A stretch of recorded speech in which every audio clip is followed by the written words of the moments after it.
प्यारा शागिर्दो भलीकार आऊं कृष्णलाल परमार। गुज़िरियल वीडियो में मूं तव्हांखे रीडर जे सबक 5 में शींहं ऐं कुएं जी तस्वीरी आखाणी ॿुधाई हुई।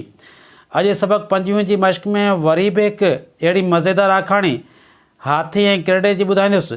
पर पहिरीं हिन मश्क जे नंबर 2 ऐं 3 करण खां पोइ हिन मश्क जा 6 हिसा आहिनि। पहिरियों हिसो तस्वीरूं ॾिसी आखाणी ॿुधायो। मूं अॻी वीडियो में तस्वीरूं ॾिसी शींहं ऐं कुएं जी आखाणी ॿुधाई आहे। नंबर 2 हेठि ॾिनल सुवालनि जा जवाब ॾियो। अलिफ सवाल आहे, हिन तस्वीरी आखाणीअ में कहिड़ा जानवर आहिनि?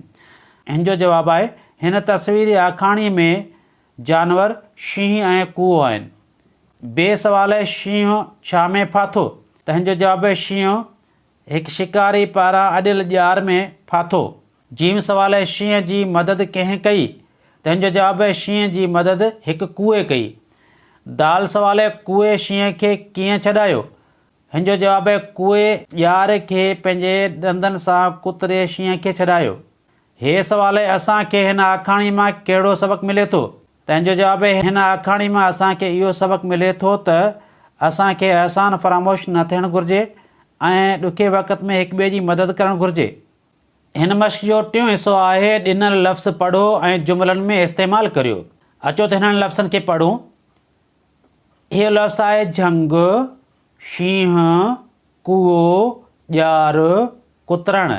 हिननि लफ़्ज़नि जे साम्हूं हिननि खाननि में हिननि लफ़्ज़नि जा जुमला ठाहिया आहिनि। झंग जो जुमिलो, झंगली जानवर झंग में रहंदा आहिनि। शींहं जो जुमिलो, शींहं हिकु बहादुर जानवर आहे। कुओ जो जुमिलो, कुओ ॿिर में रहंदो आहे। ॼार, शींहं ॼार में फासी पियो।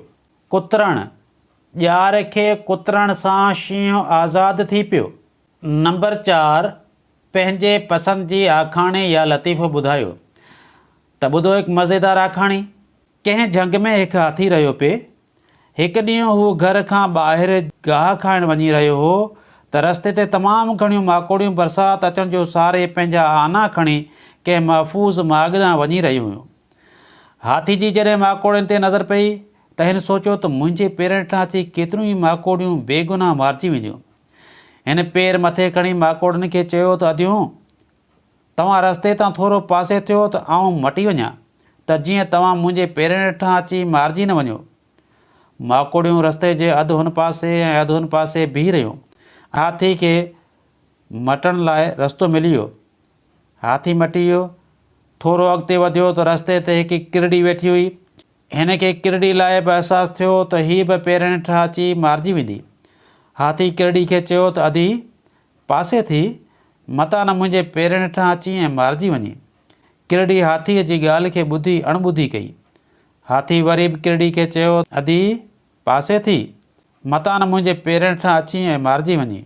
परियां वण ते वेठल किरड़े हकल करे चयाईं त तूं केरु थींदो आहीं मुंहिंजी घरवारी खे परे करण वारो? हीअ पासे कोन थींदी। ईअं किरड़ो वण तां लही आयो ऐं हाथी सां विढ़ण लाइ तयारु थी वियो।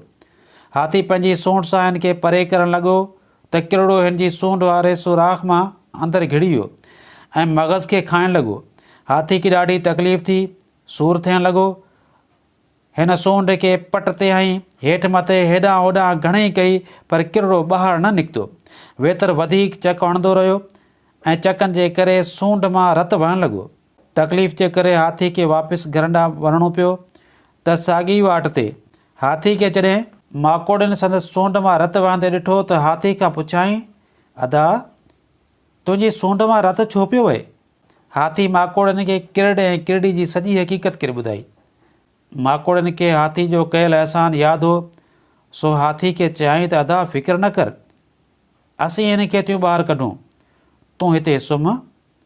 हाथी जीअं ई पट ते सुतो, माकोड़ियूं सूंड में घिड़ी वियूं ऐं किरड़े खे वञी चक पाताऊं। ईअं किरड़े खे जॾहिं माकोड़नि पटियो त किरड़ो यकदमि हाथी जी सूंड मां ॿाहिरि निकितो।